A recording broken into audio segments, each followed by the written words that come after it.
মুফতি Ali Hasan Osama সাহেব হাফিজাহুল্লাহ আমাদের মধ্যে এসে উপস্থিত হয়েছেন।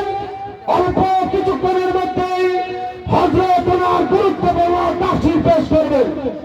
হযরতের বয়ানের পূর্বে সভাপতির আসন গ্রহণ করবেন খাদিমুল কোরআন পরিষদের সম্মানিত সভাপতি শেখুল হাদিস হযরত মাওলানা আব্দুল কাদের সাহেব দাওয়াত বারাকাতুহু।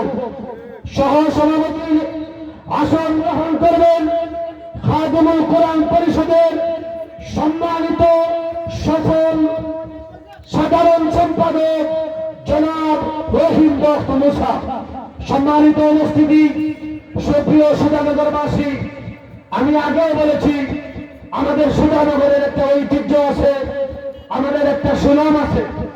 এজন্য মেহরবানি করে আপনারা যারা বাহিরে আসেন, আমি অনুরোধ করবো আপনাদের কাছে মেহরবানি করে আপনারা ভিতরে চলে আসুন। ভিতরে পর্যাপ্ত পরিমাণ জায়গা আছে।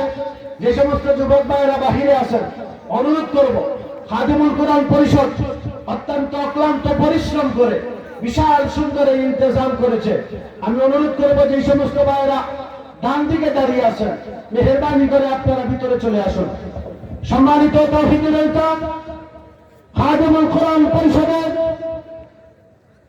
3 দিন ব্যাপী 24তম ঐতিহাসিক তাফসীরুল কোরআন মহাসম্মেলনের সমাপনী দিনের সমাপনী অধিবেশনে এই মুহূর্তে আপনাদের সম্মুখে মহাগ্রন্থ কোরআন থেকে তাফসীর পেশ করবেন বিশিষ্ট ইসলামী চিন্তাবিদ, যুব সমাজের আইডল, বাতিলের বিরুদ্ধে বলিষ্ঠ কণ্ঠস্বর হযরত মাওলানা মুফতি আলী হাসান ওসামা সাহেব হাফিজাহুল্লাহ।